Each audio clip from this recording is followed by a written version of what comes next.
Hey everyone, it's Francis here from Lead Hero, once again bringing you innovation, ideas, inspiring people who can impact in your marketing and local business growth.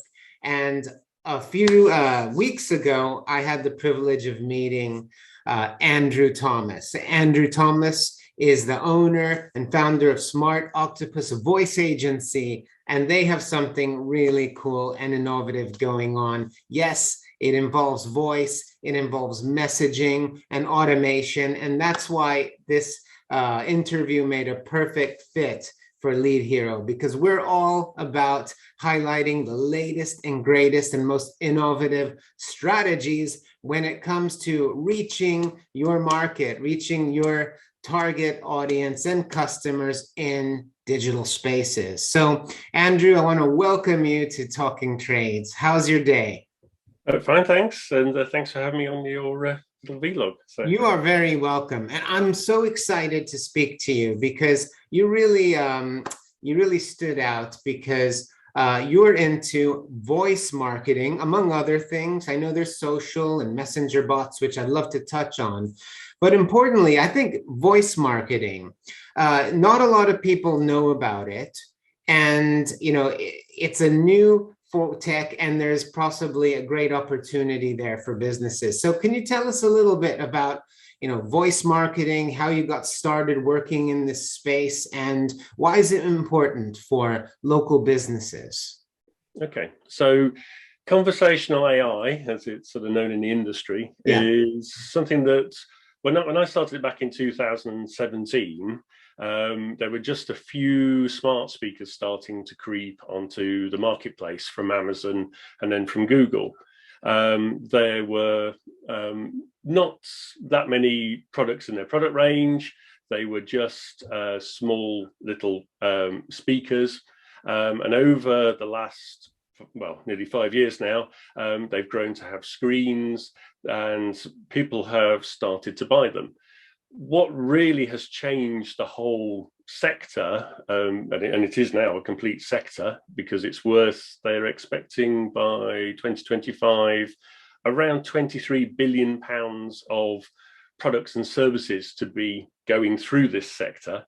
It was COVID, with everybody being locked down around the world, sitting at home, and you can only watch so much Netflix.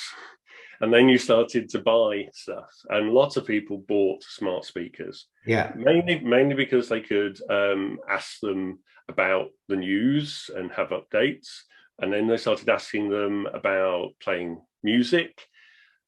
But once that technology is in your house, and they are the fastest growing consumer device ever, because unlike a mobile phone, which most people have one of, households have one in the kitchen, so that the cook can say, tell me a recipe.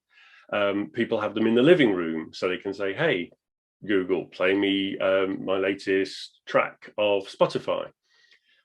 People have them in the bedroom, where they go when they wake up, they can say, hey, Alexa, what's my flash briefing? And it'll go through, sports news, the news, all sorts of things. You can attach loads of things to the flash briefing autoplay.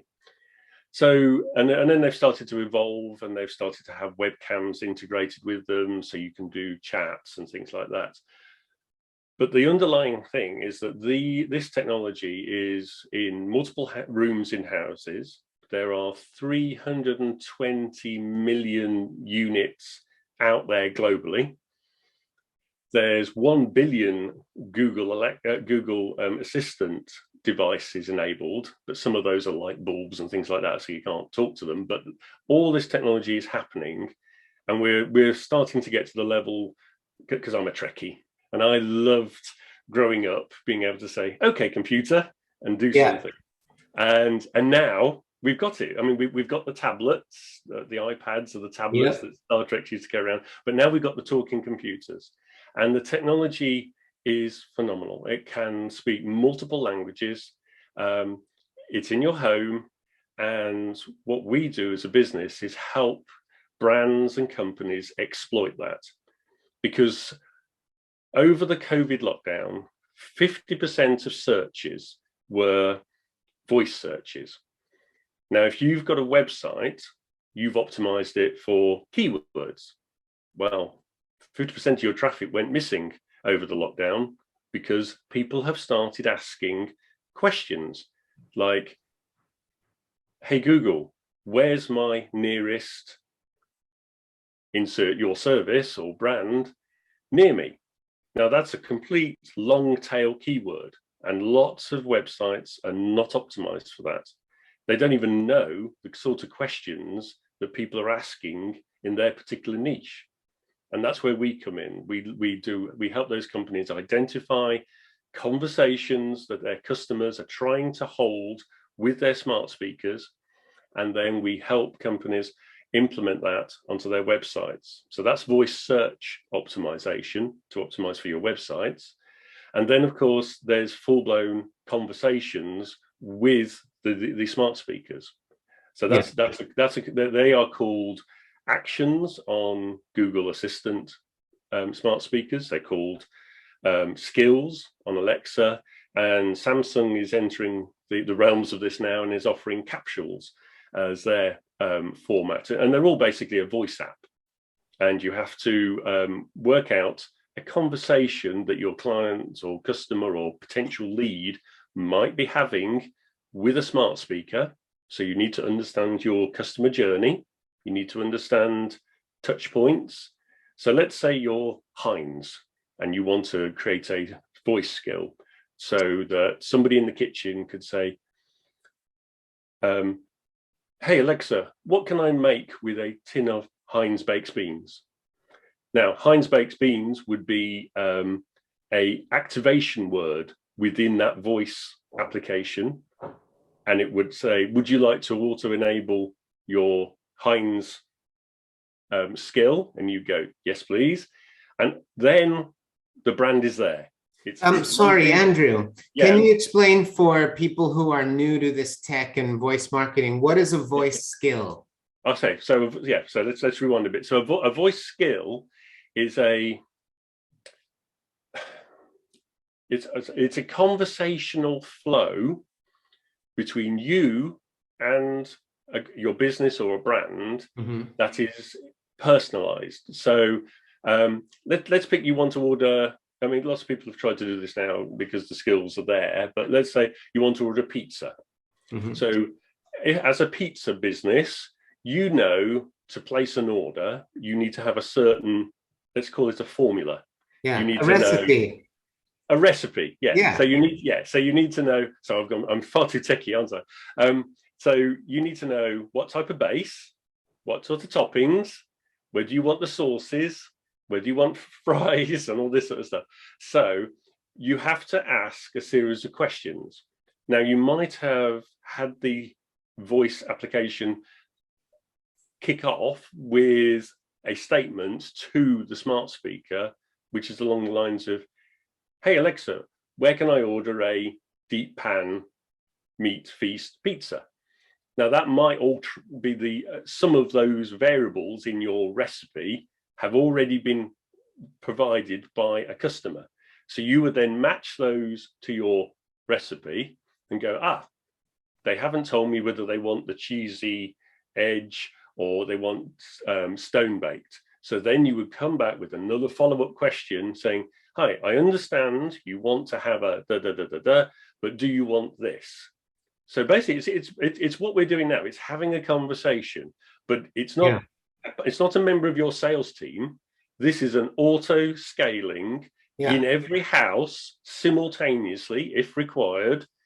AI, effectively a voice bot, having a conversation on the behalf of your company and taking that order and then placing it into your normal services. So you can wire in your back end, you can send, if they want to order something and you know it's available through your supply chain on Amazon, it's really easy. You can just put that thing straight in the basket and ask them to authorize the purchase. Yeah. So it's that sort of simple. So it's basically you're building up a recipe, a formula. there are bookings, so you can take bookings. If you're a consultant, you could say, hey, okay, if you want to have a conversation with me about how to improve the sales of your agency or your business, please place a booking, and it can have a conversation. I mean, Google are taking the technology that far now that they can automatically book a hairdressing appointment over the phone with a voice bot. So the technology is there. What businesses are failing to do is realize that it's there for them to claim their sector. Because there's only certain activation words that are associated with your brand and your business. And once those skills are out there, guess what? You get all those leads because you're the one that's activating them. And I think that right now there's a huge opportunity because, you know, on that bell curve of technical or technology adoption, we're still very much at the beginning of this. So it really is an opportunity for businesses to get in early and own and essentially own that real estate or that voice real estate, for example. At Lead Hero, we work a lot with trades businesses and predominantly plumbing and heating businesses. And in the qualification for a new boiler or a boiler service or repair, the questions are usually the same, right? It's like, where do you live? A flat, terraced, detached? How many bedrooms do you have?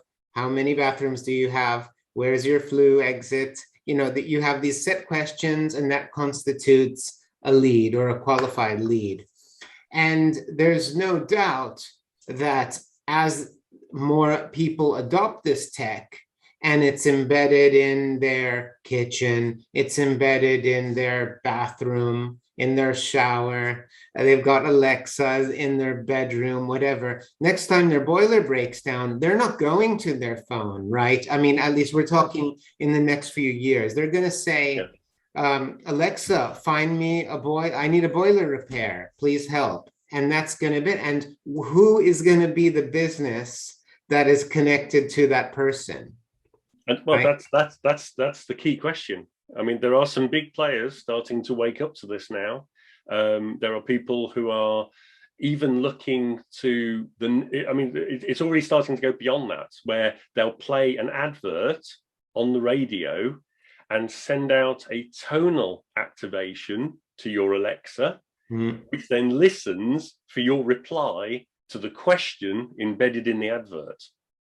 I mean, that's at a whole new level. And I know people are worried about, okay, there's a speaker listening all the time in my house. Well, sorry, you carry around a mobile phone. I can locate you. It's already happening, right? I can see within 1 meter. You don't know whether they're turning on the webcam or the microphone on your phone. You know, I know there's companies in Israel that can do that, you know, for government. So stop worrying about that. Most of them now come with a microphone off button, so you can slide a little switch and turn them off if you're that paranoid. Even so, the benefits are amazing. I mean, you can say, hey, Alexa, when's my MOT due? Now, if it's linked to your calendar and it can search for your calendar, it can find when you had your last MOT, come back. You could then own that as a local garage and say, you know, we can book you in and have book you in for your MOT. As you said, plumbers, you are at their point of pain. The wife is in the kitchen. She's come downstairs. There's no hot water. What does she do? Alexa, who can come and fix my boiler right now? Yeah. Or, you know, it's so simple that is the question, and nobody is picking that up and running with it yet.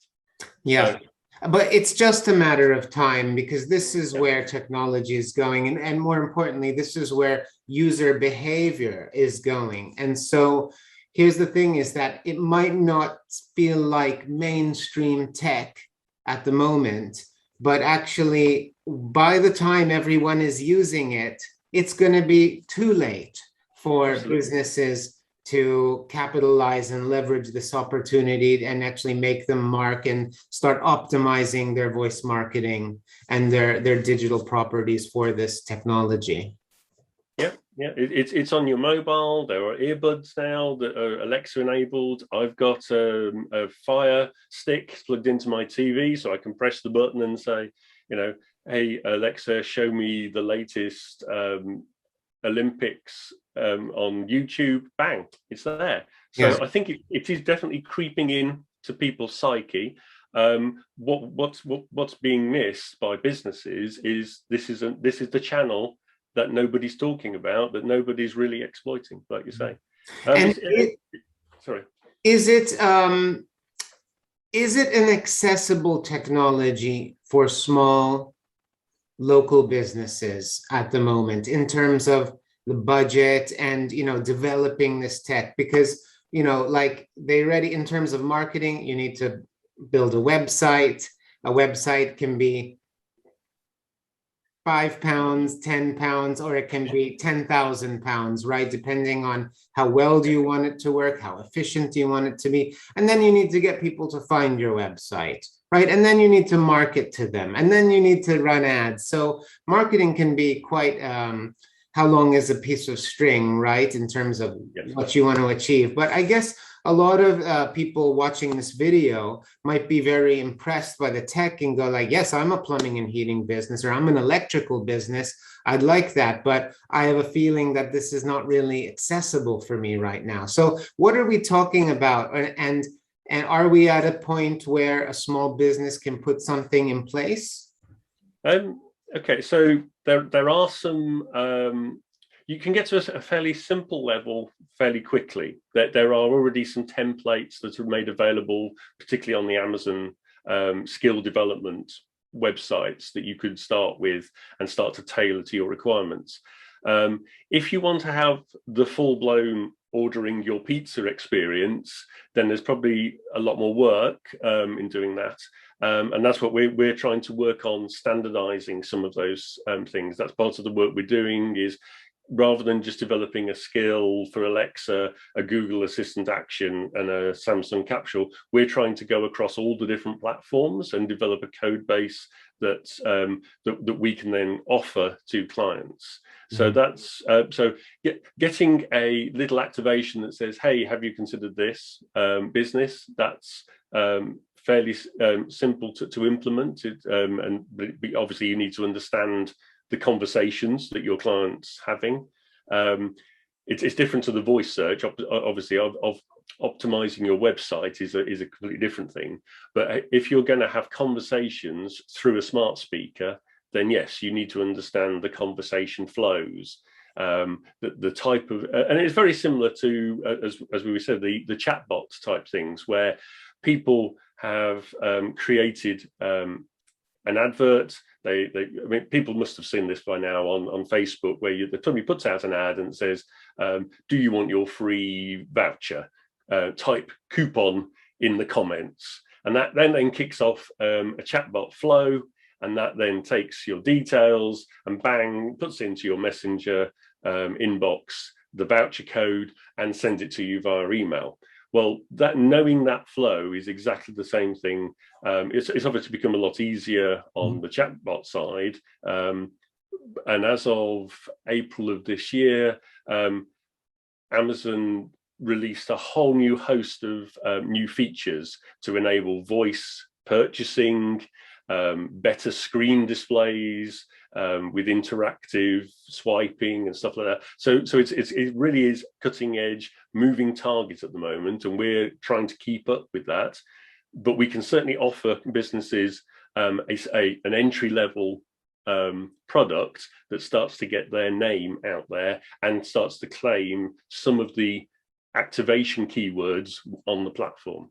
Yeah, that's a real opportunity for businesses. And so I want to thank you for educating and inspiring the viewers of this little vlog, webcast, so to speak. We're really we go a long way to just try and add value and show people some ideas, some opportunities, and people doing cool things. More importantly, effective things that can really, produce results, generate sales in new ways. Because it is getting super competitive out there. Like just sitting around and waiting for referrals to come in through, it'll get you so far, but it's not necessarily going to get you through to the next 10 years because your competitors are constantly innovating. The franchises, the national brands, they're plowing money into ads and tech, and they have call centers. But fortunately, this tech is becoming more accessible, right? Through partners like us who actually provide this for smaller businesses as well. Yes. So where can people find you, Andrew, if they'd like to know more about, voice marketing and perhaps, have a chat with you? Well, yes, I have a website, obviously, smartoctopusvoiceagency.com. On there, they can book a 20-minute discovery call with me. I'm quite happy to sit with you and start to have a quick chat about what you offer and how that could then be mapped onto voice or chatbots, depending on where you think most of your leads come from. So that's the easiest one. And I think once this is posted, that you'll see my link, and you can obviously talk to me on LinkedIn and Facebook and stuff like that. So but I'm always open to have conversations. There's so many businesses that could do with help straight after COVID. And I just think having a personal one-to-one channel at someone at their point of need in their home has to be the way forward. Yep. So there we go. There you go. Right. Thank you, Andrew Thomas from the Smart Octopus Voice Agency. Thanks for joining Talkin' Trades, and have a great day. Thanks for a lot.